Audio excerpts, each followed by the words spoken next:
Welcome to Books versus Movies, the podcast where I set out to answer the age-old question, is the book really always better than the movie? I'm Yuvia, an actress and book lover based out of New York City, and today I will be talking about Two Kisses for Maddy, a memoir of love and loss by Matthew Logelin and its 2021 adaptation, Fatherhood, starring Kevin Hart, Alfre Woodard, and Little Rel Howery. Hi, everyone. So, first of all, I just want to say I'm so sorry. I did not mean for this hiatus to be as long as it did, or as long as it ended up being. I started reading The Book Thief, and I didn't really have anything else on my docket. So I was like, I'll read The Book Thief and watch the film, and that'll be my next episode. And I was fully anticipating that to be my next episode, but then life happened, and I still haven't finished reading The Book Thief. So I got way behind. So I started reading two other things. Well, I guess three other things, but I know one of them is going to be a while before I finish reading it because it's a series. But yeah, in terms of, there's other things that I'm reading in preparation for this podcast, which totally doesn't really make sense because it would just make more sense for me to finish The Book Thief. But anyway, The Book Thief is on its way, as well as other episodes. Cannot guarantee when they're going to come out, but yeah, just personal life, I've also been a lot more busy than expected. So one of my roommates moved out just last week. Wow. It's been a week. It's barely going to be 2 weeks since she moved out. And so Orlando and I had the smaller room and she had the biggest room. And so now that when she moved out, we're like, well, it makes more sense for us to move into the big room. So we're in the big room now. So we had to bring all of her furniture over from the little room into the big room and kind of go through all her stuff. And there's a lot of rearranging going on. We need to at some point take our stuff out of storage that's been in there since we lived in Jersey. And so excited to say that I also just recently got cast in a show.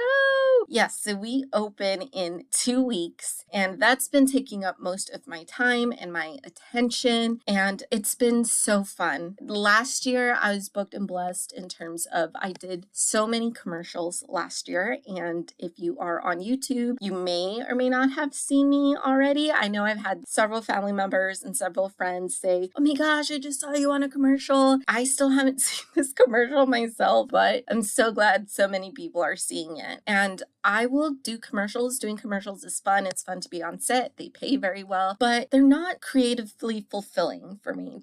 And I don't think they are for most people. They're fun. They're a fun gig to do. Don't get me wrong. I don't think anyone's going to be like, hated doing that commercial, but it's just not creatively fulfilling. Like you're selling a product. And so you don't really need to, there is a technique to do commercial work, but it is not as challenging as it is to sink your teeth into a role and make decisions around your character and their lived experience. And so, yeah, it's been about a year and a half since I got cast in something that required me to, really get into the character. And I've had fun doing auditions. I've had so many auditions and getting to work on my monologues or working on sides that I've been sent. So, still getting that actor creative juice flowing, but that is just so such a small part of what we do, and it's fun to do all that, but to actually work on a role and be in the rehearsal room with other actors,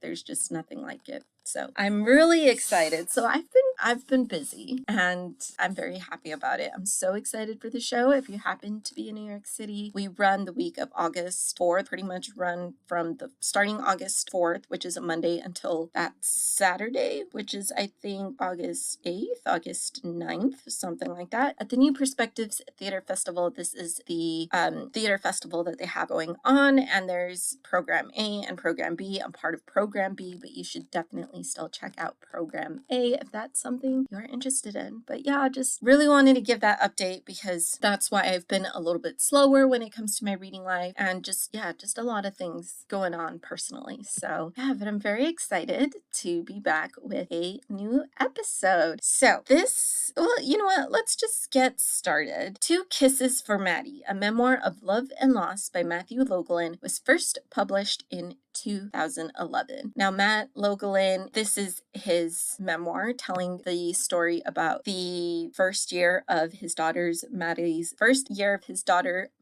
life following her birth and the death of his wife. So Matt and Liz, his wife, were high school sweethearts. They spent many years long distance dating. They finally, after he graduated with his master's degree, he finally joined her in Los Angeles, and they were finally able to get married, get a house, and welcome a baby. Liz's pregnancy was unfortunately not a smooth one, but she did give birth to Madeline, a few weeks premature, but otherwise very healthy, happy baby. However, 27 hours after giving birth to Maddy, Liz suffered a pulmonary embolism and died, and she never got to hold her daughter. Matt was suddenly a single father and a widower, and he had to adjust to this new life very quickly because he had a baby that depended on him. So in his memoir, Matt tells us about his years dating Liz, their marriage, how he cared for his newborn daughter, the people he came to rely on, this community of strangers that found him, that found ways to support him, and a way that he found to honor Liz's life. And yeah, so I probably should have said this ahead of time. I do apologize for not saying it before, but I do understand if this topic is a little sensitive. It is a very sensitive topic. I am going to discuss a little bit briefly about pregnancy issues, mother mortality, and yeah, so this might not be an episode that you can tolerate. So I completely understand if you are not able to keep listening. The 2021 adaptation Fatherhood is the film that shows us a father who has to bring up his baby girl as a single dad after the unexpected death of his wife, who dies a day after she gives birth to her daughter. I apologize if you can hear the air conditioner in the background. We are going through, I thought about turning it off so that it would be completely silent, and usually that's what I do, but we are going through a very intense heat wave and I don't want to overheat, so you might hear the air conditioner, and it goes on and off, so it might shut off, it might be on, but hopefully just hear my voice. I was looking for my microphone and I could not find it. Again, we just moved into a new room, so I don't know where I left my microphone that I usually record, so I'm recording straight into my computer, so it's not as easy for me to block out extra noise, but hopefully I'm like right up against my computer microphone, so hopefully that's enough. But anyway, so despite the description of the film, these two are about as different that you can get from each other. Like, this is a very different adaptation from the book. And so this is going to be a very short episode in that regard. There isn't really much to talk about when it comes to the two because they are pretty different, but I'm going to talk very, very briefly about the two differences that kind of stood out to me the most. I guess three, but one of them I'm going to get into a lot more detail. So the film takes place in Boston while the book primarily takes place in LA. So Matt and Liz were originally from Minnesota. They dated long distance. They went to different colleges. Eventually, when Liz graduated, she ended up in LA. And then Matt had finished his undergrad, went on to Matt to get his master's degree. They continued to be long distance. And then he had the choice to pursue his doctorate or at that point settle in with Elizabeth in LA. And he chose at that point he was like, I'm ready. I'm tired of the long distance. I just want to be with the woman that I love. So that's when he relocated to LA and things progressed pretty quickly, which sounds kind of weird to say because they had been together for so long at that point. They did start dating in high school. I think they were together, including marriage and everything, a total of 12 years. So I think it was she died before they celebrated their 3-year wedding anniversary. So they were married for about 2 years. So they were like dating for about 10 years. And after those 10 years, he was like, I'm ready. Like they were high school sweethearts. They dated long distance for that long of a time. And so he was like, I'm ready. And so, yeah, it feels kind of weird to say things moved pretty quickly after that, considering they'd been together for 10 years. But yeah, like as soon as he moved in with her, like they got engaged, they got married, they bought a house, and they had a baby. So yeah, but that's what happened. And the film, for whatever reason, takes place in Boston. I'm not really sure why they made that creative change, because it didn't really add anything. Maybe it was just cheaper to film in Boston than it was to film in LA. I don't know. I haven't found any reason for why they made that change, but they did make the change to set the film in Boston as opposed to setting it in LA. The book chronicles a little like Matt and Liz's love story. So Matt talks about him and Liz dating, how they got married, and her pregnancy and the struggles with her pregnancy, and then her death. And after she dies, the book just really focuses on Maddy's first year of life. The film, that's probably like the first third of the film, and then the last 2/3 of the film are made up for the film. Now, there are some elements of truth in there. I version of the book, of the memoir that I read, I want to say I'm not exactly sure when. There's been like a few updates. So the book is now called Fatherhood as well, to be more of a tie-in with the film. But before that, I want to say it was updated again in, I guess, 2015, because there is a letter that's added there are some things that are added that happened like in 2018. Matt did end up falling in love with someone else and eventually getting married to her, and he had another baby. And so all of that happened in 2018. I think they got married in 2018, and then their baby was born in 2019. So that has been added to the book. And I think after that, there was the updated version, the movie tie-in version. But otherwise, like not including like the updated thing that you can find in the movie tie-in, there was a lot of creative liberties, I'm sure with the permission of Matt, that were taken. And there might be some truth for them, some heightened truth, some exaggerated truths, you could say, to make the film more dramatic. One of them being Alfre Woodard's character. She plays Liz's mom in the film, so Kevin Hart's mother-in-law. And Matt had a great relationship with his in-laws. I mean, Matt and Liz had been together for so long, even after she passed away. Like, he was still going on family vacations with them, and him and Maddy were. And so he had, like, there was no, like, the mother-in-law in the film was a little bit more stereotypical mother-in-law, in that she wasn't really a fan of her son-in-law, and she was very against him raising her grandchild on his own. And that was not the case in the book. Matt had the support. Like, he was urged by his family to move back to Minnesota, but he decided to stick around in LA, and his in-laws and his family all respected that decision. And in the film, like, she was very like, if you're not moving with me to Minnesota, I'm gonna stay here. And Kevin Hart essentially has to kick her out and be like, no, I'm taking care of my daughter and I got this and you need to leave. So yeah, so that was a little bit heightened. There is also the character of Lizzie. So Matt Logelin in real life did end up marrying Lizzie, and he did not even realize that it was one of those things that Liz was always Liz to him. Obviously her name was Elizabeth, but she was Liz. And so when he met Lizzie, that's who she was. She was just Lizzie. And it wasn't until he saw a piece of mail with her name, Elizabeth, that he was like, oh, my girlfriend and my wife have the same name. What are the odds? But so that is true. He did end up marrying someone with his wife's name. But in the film, like, there's more drama. As I said, that Kevin Hart, after spending an afternoon with Lizzie and missing a phone call from Maddy's school where she gets injured, he breaks up with Lizzie, and then they end up reuniting at the end of the film. So yeah, so like creative liberties like that were taken, but there is some semblance of truth with Matt's real life. But yeah, so it's vastly different. Like just the first third of the film is like Maddie's first year of life in the film, and then when that is like 2/3 of the novel, and in the film it's 2/3 of Kevin Hart trying to be a good father and making decisions that make him feel like a failure as Maddie gets older. I think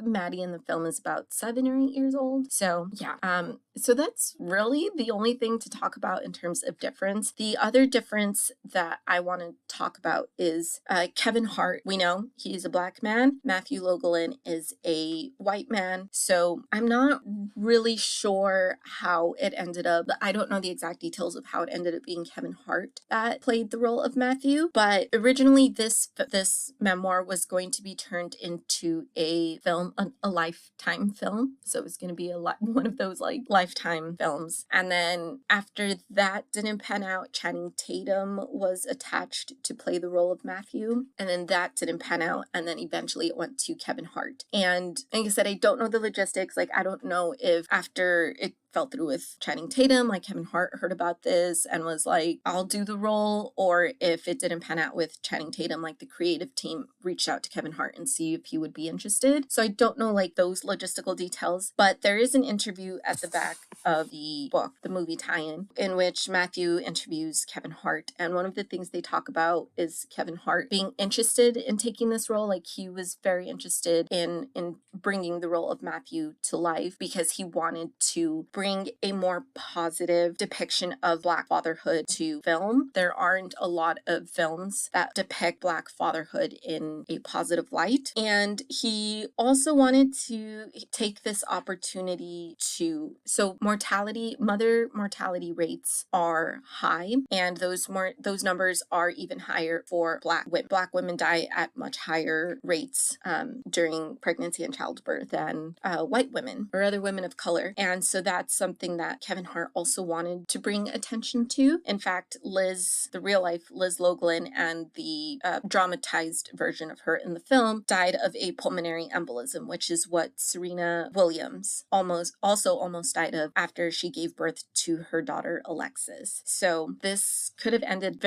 Serena Williams's life could have ended very similar to Liz Logelin's. So that was something that Kevin Hart also wanted to bring attention to, is the high rate of motherhood mortality rates of Black women. That being said, since that was one of the intentions of this film, I do wish that they had brushed upon it a little bit more, because Liz's death in the film it happens so fast. I want to say that it happens in like the first 5 to 10 minutes of the film, and then we get like 5 more minutes of like the funeral, and then it transitions completely into Kevin Hart's character, or Kevin as Matt, adjusting to his life as a single father and a widower. So there isn't really much talk or focus on the Black motherhood mortality rate. So it's like, if that's one of the things you wanted to bring awareness to, I feel like we could have done it more. I just feel like there would be a way to incorporate a little bit more without even I don't know. I don't know, but I feel like the main focus of this story is Black fatherhood, which there's nothing wrong with that. And I'm not saying they necessarily needed to incorporate the other aspect, but if that was one of the goals, I feel like more needed to be done to bring awareness to that. But yeah. Oh, another difference before moving on into just my thoughts on the film and the book. I almost forgot this. So in real life, Liz Logelin, she was having trouble with her pregnancy. She wasn't gaining the right amount of weight, and so she had to go on bed rest to see if she could gain that weight by, just sitting there, just being on bed rest. And so she was on bed rest, and then she was on bed rest, and then she ended up going into labor, and Maddy was born prematurely. And it was one of those things like, hey buddy, sorry, Voldemort was just like, pay attention to me. So Liz was on bed rest. She gave birth to Maddy prematurely. And then since she gave birth to Maddy prematurely and she had issues with her pregnancy, she met her daughter thankfully she did get to meet Maddy. She met her shortly after giving birth. She had to have a C-section in order to deliver Maddy safely. And so after Maddy was pulled out of her, she got to see her daughter before they had to send Maddy to the NICU. And she never got to hold her daughter. She did meet her daughter, and Matt would go to the NICU and feed her and change her diaper and give his wife updates. As his wife, so after the C-section, she had to stay on bed rest for another 24 hours before she could officially go to the NICU and hold Maddy. So as she stood up to, the 24 hour period passed, they're like, great, you can come with us to go meet Maddy. As she gets up, she starts walking. She felt really, really dizzy, collapsed, and passed away shortly after. And it was of a pulmonary embolism. We don't really see that too much in the film. It was like her death was so sudden in the film that I even asked Orlando. Orlando used to work as an EMT, so he's not like an expert, but he does know more about medical stuff than I do. So I was like, can she really die that suddenly? And Orlando was like, yeah, it's she just had a C-section is a surgery. It's a major surgery. So that can complicate things, and that can cause complications that can lead you to die. So that's, I guess, what happened in the film was maybe complications after the C-section, because she has, so the, like I said, this, like, we meet Matt and Liz at the beginning of the film. They're at a doctor's appointment. They're talking about the upcoming birth, but Liz is fine. Like, she is not on bed rest. It's safe to assume that she delivered Maddy after between the 36 to 40 week mark, or maybe slightly after. But the film Maddy was not born prematurely. Like, it's safe to assume that her pregnancy was completely healthy in the film, because there's no indication otherwise. Like, she is not on bed rest. She goes into labor without any complications. It wasn't, and I think it might have been an emergency C-section in the film, but even then it wasn't as much of, it didn't seem as much of a cause of concern as it came off in the book. So for all intents and purposes, Liz in the film had a very healthy pregnancy. She had a good birth, maybe not completely as anticipated, since she did have to have a C-section, but there was nothing to indicate that we should be worried that things were going to go bad during the C-section. She did not have to stay on bed rest for 24 hours after giving birth the way that Liz did in reality. I think Maddy was just like in the nursery, and she might have just been sleeping off the anesthesia or whatever they do when you have a C-section. And then she gets up, same thing. She gets up, she says she can't breathe, collapses, and then passes away. So it was a lot more abrupt in the film than what happened in reality. And again, I did talk to Orlando, and it was like, okay, that makes sense about the possible complications after a C-section, since it is considered a major surgery. So I guess that's kind of what happened to Liz in the film, but it's not really clear. And yeah, just wanted to bring that up because her death was very, very unexpected. And maybe that's kind of what they were going for, like I said, since they did want to bring awareness to the motherhood mortality rates of Black women, but and how abrupt it can be. I don't know. That's the only thing I can think of. But yeah, I will say, I was watching this and I was like, whoa, can someone just die that suddenly? And Orlando was like, yeah, it's a major surgery. Things can go wrong. And so it's like, okay. Yeah, and it's not really something that is talked about in the film as well, but Liz, I think they end up finding out is that Liz's pulmonary embolism got started as a blood clot on her legs that traveled up to the lungs. I don't know exactly how that works, but I have heard of something like that. But yeah, so that's that's the other thing. Just Liz's death in the film is just a lot more abrupt than it is in the book. I mean, that's a weird way to phrase it, but I hope you understand what I'm trying to say.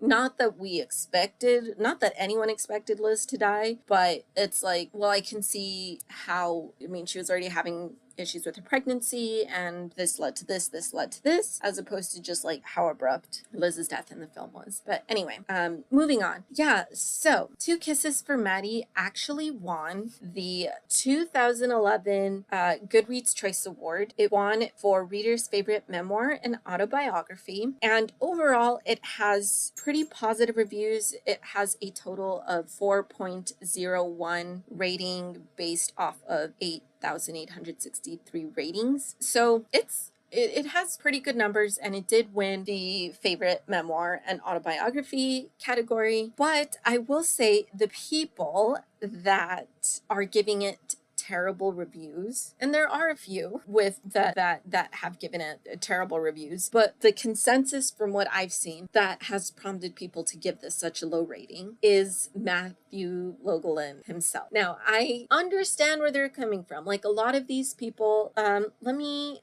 find one. Okay, so here I'm just going to read some snippets from a reviewer named Doreen, who rated the book 2 stars. And this, I'm reading Doreen's because it's the first review that's available, but also because this Doreen's view on the book seems to be the general consensus of people that have been giving it low ratings. Some people have issues with the actual writing of it, like the writing style, the prose and everything. But from what I've seen, most people take issues with Matthew himself. So here is what Doreen had to say. The main complaint from other reviewers who've given this book low ratings is that he swears too much. I too have a potty mouth, so mere swearing doesn't bother me, but he uses the same words all the time and unimaginative. Constantly using fucking as an adjective just grates and loses any power of emphasis when he uses it to describe how much his wife's death sucks, shortly after also using it to describe how awful the generic music played at the funeral parlor is. But that wasn't why I think this book is terrible, even if the writing is uniformly disjointed and subpar. My main problem with this book is that the author is a pretentious hipster snot. After his wife's death, he grieved, and I felt sincerely bad for him, but his insistence on not being lame when out and about with his kid made me want to shake him. Being a parent isn't about being cool, asshole. I respected a lot of what he had to say about the different processes of grieving. Unfortunately, this book dwells too much on how badly he perceived some people to be behaving towards him and made me want to tell him to get over himself. So I also want to share one more review from Aaron Samiloglu, who also gave it 2 stars, just to add on to that. I perhaps gave this book more leniency than I should have. Matthew Logelin did, after all, lose his wife one day after his daughter was born. But if death doesn't make martyrs of the dead, surviving doesn't make a douchebag lose his douchebagginess. It's very hard to like this man who almost brags about Peter Pan syndrome. Bitchy opinion. More than once I thought if his wife had survived, she would have kicked out his lazy man boy slacker useless around the house, pretentious taste in music, non-helpful way, in a way preparing for the arrival of the baby douchey ass within a year. So yeah, a lot of people don't like Matthew Logelin. They don't think he's a very, they just don't see him as a very likable person. And I gotta say, I kind of agree. Now, I will say, I give Matthew credit for not making himself look better than he was. Like, he portrayed himself pretty accurately, it seems like, if so many people dislike him. But yeah, I will say the chapter in which his wife, in which Liz gives birth and she dies, I feel like, I mean, he wrote this book, I think 18 months after, or he started writing this book 18 months after Liz died. So I'm sure her death was still very, very raw. And so he might have still had an emotional shield, an emotional block. He does mention that while attempting to write this book, he missed so many deadlines because he just emotionally, he felt blocked. And what helped him get rid of that block was just writing this poem that he wrote, and that's what allowed him to just release that emotional block, and he was able to finally write the book. So I think that emotional block might have still been there when he wrote that chapter, and I can completely understand why. This is the chapter in which the love of his life died, and he's suddenly a widower, something he never expected to be at the age of 30. So yeah, I completely understand why he would still have that emotional block, but I had so many issues with this chapter, and I might have felt this way about him overall. He did start warming up to me after this chapter again, and his struggles, as he mentioned his struggles as being a single dad. But yeah, like reading this chapter, I was like, I do not like this man. I want to give him grace because he's writing about his wife and she just died, and I'm sure this is like difficult to remember and write about, but I did not like him. And then as I was doing more research on him, especially, and I hadn't even finished the book yet, I was like, I need to see what is going on. As the book went on, well, I don't know honestly if like as the book went on I softened up to him, or if it was like finding out this research, feeling better about who he is, and then going back, and that helped soften it up as I continued reading. So I don't know, but yeah, he does have very pretentious thoughts on music. Like he's one of those people, and I really don't like these people in general, but they exist. So he's one of those that's like, my taste in music is better than yours, and I like the most indie of the indie stuff, and anything that you like that is not indie, that is so mainstream, like you have the worst taste in music ever, and I hate it. And yeah, that's annoying. I do completely understand that. But like there was at one point, at this point, Liz is still alive. She has given birth, and Matthew has gone to see Maddy in the NICU. And this is the first time visiting Maddy in the NICU. And so he goes and he's talking about how the doctor is explaining what all the different tubes in Maddy are. And he's talking about the one that is attached to her stomach. Because she was born prematurely, she does not have the ability to suck and swallow just yet. And Matt makes a note or a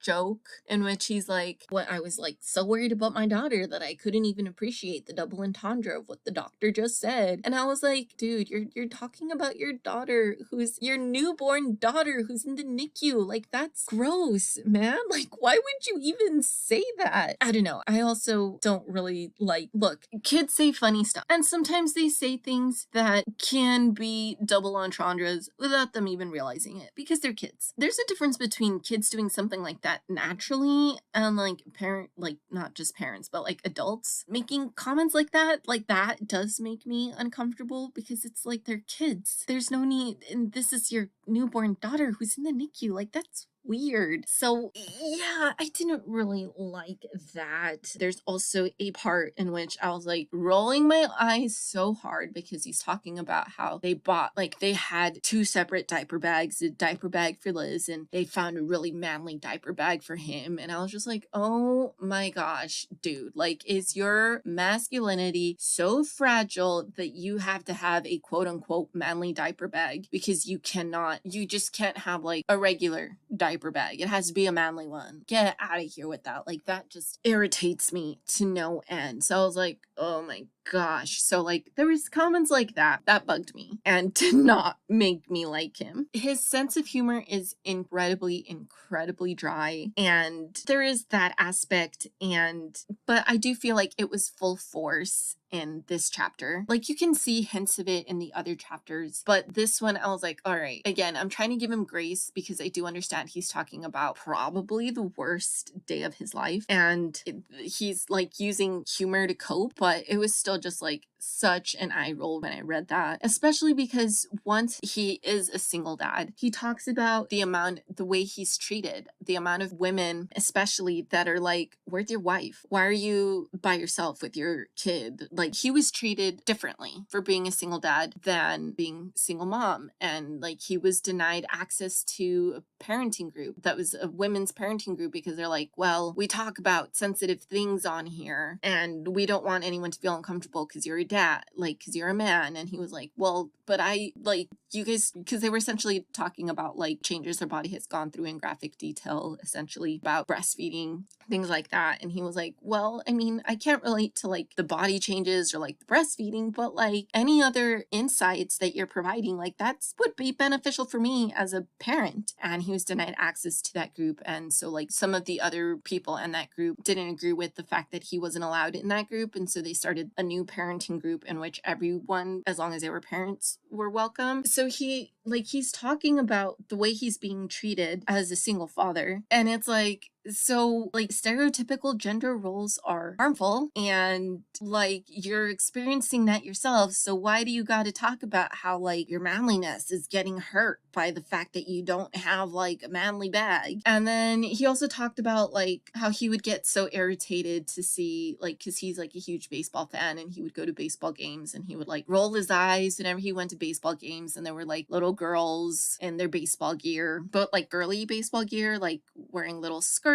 and having like little pom-poms, like jumping up and down and cheering for the baseball teams. And I was like, ugh, like look at the boys. The boys are just like into the game while the girls are just like being annoying and like that was also like I don't have like any patience for that. It's just like you don't know how your kids are gonna turn out. Like you're so focused on making sure that that's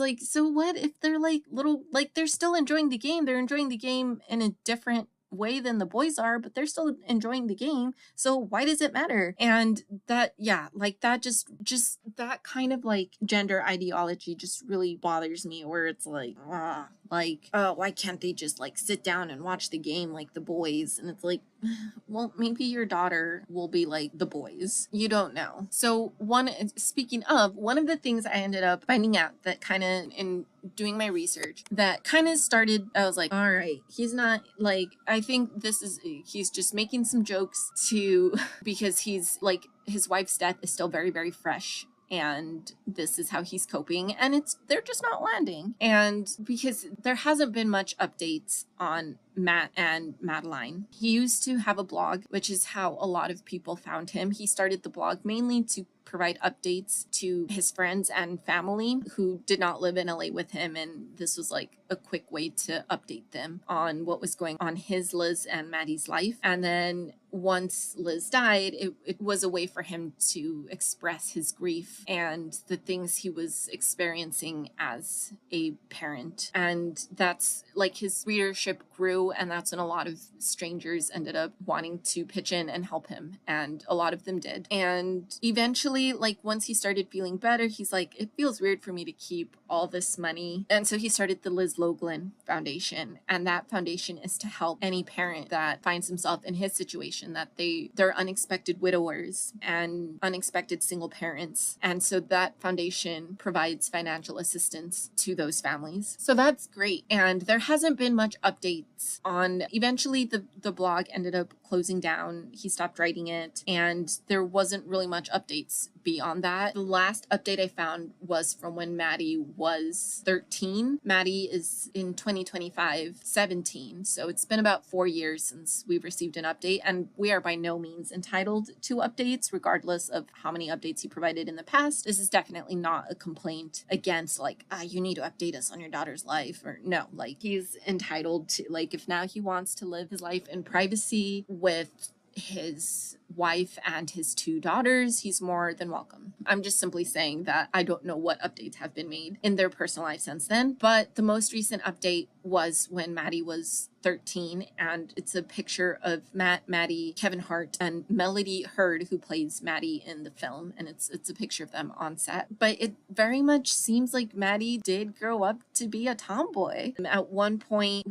before the age of 13, she was, I want to say, around 7 or 8. She went up to her dad one day, and she went up to her dad and she was like, I want to cut my hair short like you. And he was like, if that's really what you want to do, of course we'll do it, but just so you know, people might think that you're a boy. And she was like, I don't care, I'm fine with that. And he was just talking about like this, how in awe he was of like his daughter's confidence and her sense of self. And that is something they incorporated into the film, was her tomboyishness. So Maddy in the film, she doesn't cut her hair short, but she does go to a Catholic school, and the uniform girls have to wear skirts, and Maddy doesn't want to wear skirts. She wants to wear pants like the boys. And this is a change that's made at the end of the film, that after a bit of a fight, the rules change and girls are now allowed to wear pants as part of their school uniform. So there's that incorporated. Maddy in the film also wants to wear boys' underwear. She doesn't want to wear girls' underwear. So that is something else that isn't in the original book or even in the update of the book, but it is something that at some point Matt mentioned that, you know, his daughter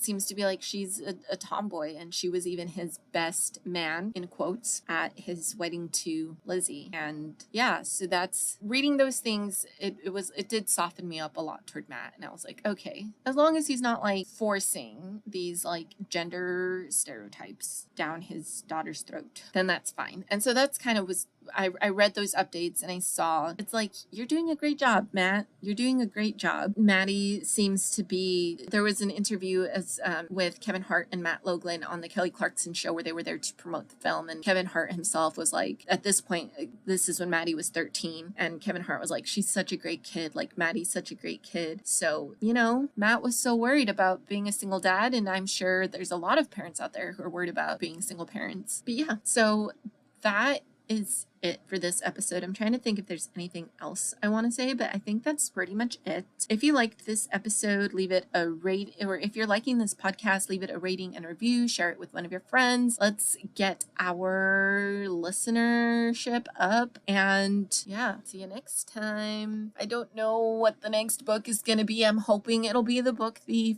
but at this point, I don't know. All right, bye. Editing Yuvia here to say, wow, I can't believe I forgot to rate it and tell you who the winner is. So I rated the film 3.5 stars and I rated the book 4 stars. So that means the winner is the book. Yes, the book is the winner. Thank you so much for tuning in, and I can officially confirm that yes, next episode will be all about The Book Thief. See you next time. Bye.